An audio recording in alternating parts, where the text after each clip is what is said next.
तो कनिष्का, सबसे पहले आप मुझे ये बताइए कि आप कैसे हो? ठीक हो बिल्कुल? Yes ma'am, I am fine. और बोर्ड्स का रिजल्ट आपका बहुत ज्यादा अच्छा है, तो सबसे पहले तो कॉन्ग्रेचुलेशंस आपको। एंड आपकी थैंक फैमिली खुश है रिजल्ट से?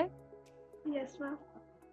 तो कितनी, मतलब अब आप जरा थोड़ा हमें ये बताइए कि आपने जब 10th में पढ़ाई करी थी, तो आप किसी ट्यूशन में जाते थे या फिर आपने ऑनलाइन हमारे चैनल से जब पढ़ाई करी, तो कैसे आपको हेल्प करी वो सारी चीजें?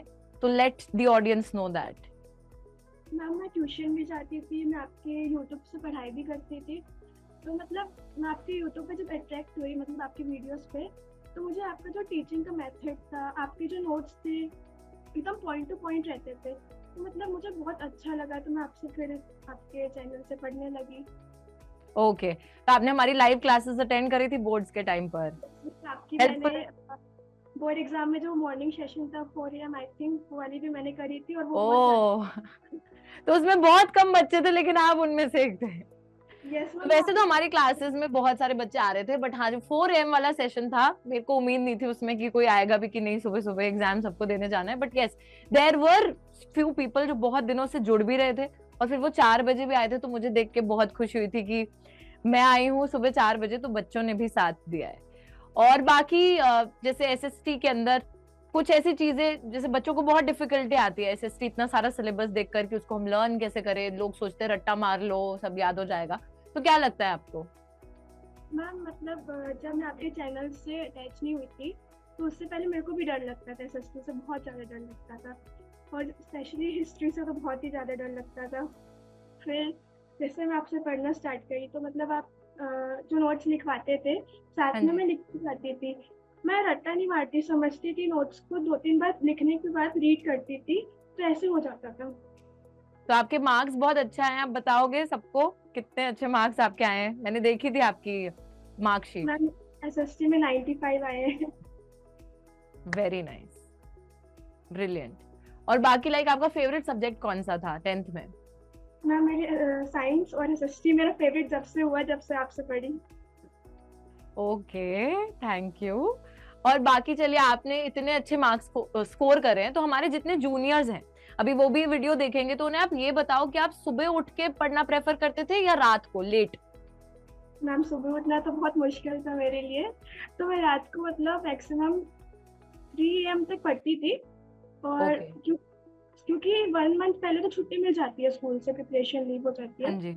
इसमें मैं रात को 3 AM तक पढ़ती थी, फिर सुबह उठ के मैं मतलब 9 AM तक उठ जाती थी। मैं कभी टाइम टेबल फॉलो नहीं करती थी, मैं हमेशा टू डू लिस्ट बनाती थी, तो टाइम टेबल मेरे एकदम स्टूपिड थिंग लगती है। मैंने ये भी चीज एक सेशन में बताई थी कि टाइम टेबल के बदले में टू डू लिस्ट बनाओ। टाइम टेबल ना यस। बहुत वो हो जाता है कि हमें, मतलब ऐसे अगर हम लिख दें कि 9 से 10 ये करेंगे, 10 से 11, तो वो कभी प्रैक्टिकली नहीं है, आप फॉलो ही नहीं कर सकते हो उस चीज को। तो इट्स मैम बेटर कि आप दिन में लिख लो कि आपको क्या क्या करना है, कि आज हमें ये 4 चीजें करनी है या 5 चीजें करनी है, और उसके बाद जो है आप मतलब एक तरीके से उसको उसको टिक मार्क करते रहो। तो उससे कॉन्फिडेंस भी बिल्ड होता है कि हाँ, हमने चलो जो जो सोचा था वो हमने कंप्लीट भी कर लिया है, और चीजें होती भी जाती है अपने आप। And to do list is definitely a better option, तो ये सारे बच्चों को एडवाइस भी मिल रही है यहाँ पर। साथ ही में चलिए, आपने यूट्यूब का बताया कि हमने, मतलब आपने हमारे चैनल से पढ़ा है, उसी के साथ दिन में पढ़ने की बजाय आप कह रहे हो कि आप रात में थोड़ा लेट जगकर पढ़ते थे।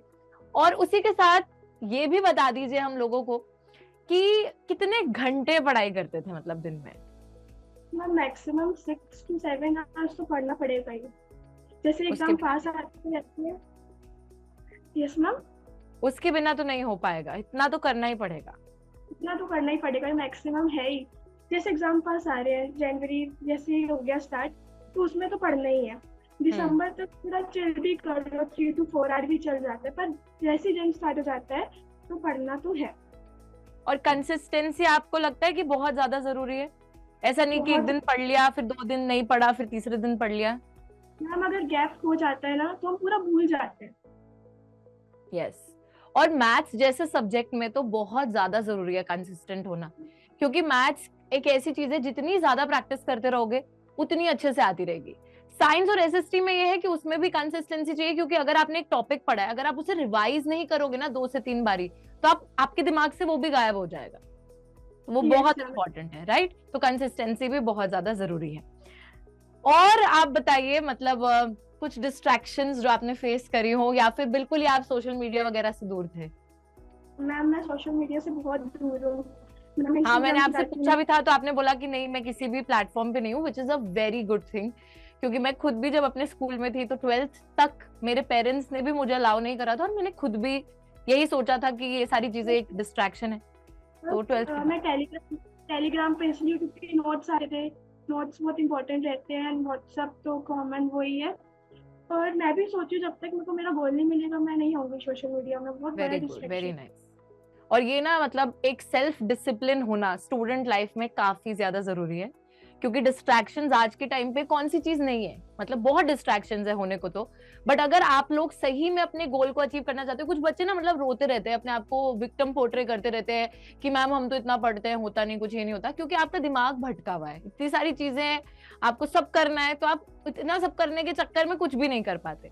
सो इट्स बेटर कि अपनी स्टूडेंट लाइफ में if you have to be focused तो पढ़ाई पे ध्यान दो, जैसे कनिष्का ने भी करा कि वो सिर्फ टेलीग्राम पे है, और वो भी इसलिए है क्योंकि वहां पर नोट्स मिलते हैं और ये सारी चीजें मिलती है कि उसके बिना गुजारा नहीं चल सकता अपना, तो इस वजह से वहां पर है। नहीं तो बाकी सारी चीजें बच्चों सेकेंडरी होती हैं इस टाइम पर।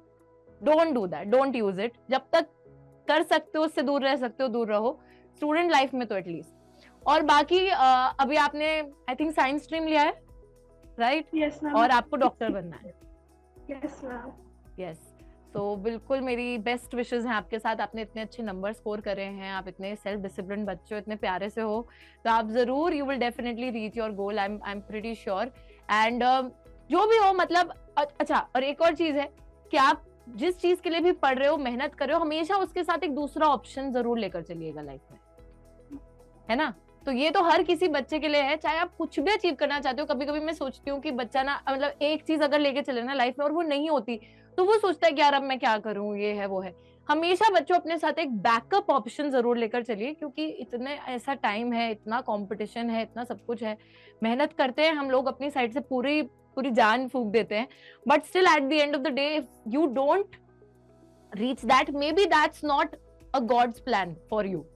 तो उस चीज में अगर वो नहीं भी होता तो समझो कि कोई नहीं, कुछ और अच्छा हमारे लिए भगवान ने सोचा होगा। एंड मैं तो अपनी साइड से पूरे तरीके से आपको यही विशेष देना चाहती हूँ कि आप जो भी अचीव करना चाहते हैं वो अचीव करें। बट वही वाली चीज है कि अपने साथ और भी 2-3 चीजें और लेकर चलना, कि अगर ये नहीं होती तो वो कर लेंगे, वो नहीं होती तो ये कर लेंगे, ठीक है? और बाकी आपको कभी भी कोई भी गाइडेंस चाहिए, कुछ भी चाहिए, हमारी जो अड्डा 24/7 की फैमिली है हमेशा आपके साथ है, और टेलीग्राम पे हम आपसे जुड़े ही हैं। And all the very best for your future. I hope you achieve all your goals. Thank you so much Kanishka हमारे साथ कनेक्ट करने के लिए। हमारे सभी जितने भी चैनल के लोग हैं, जो जूनियर्स हैं, जो कि वीडियो देख रहे हैं, उनको गाइड करने के लिए और उनको जो है टिप्स देने के लिए भी। So thank you so much, take care and bye.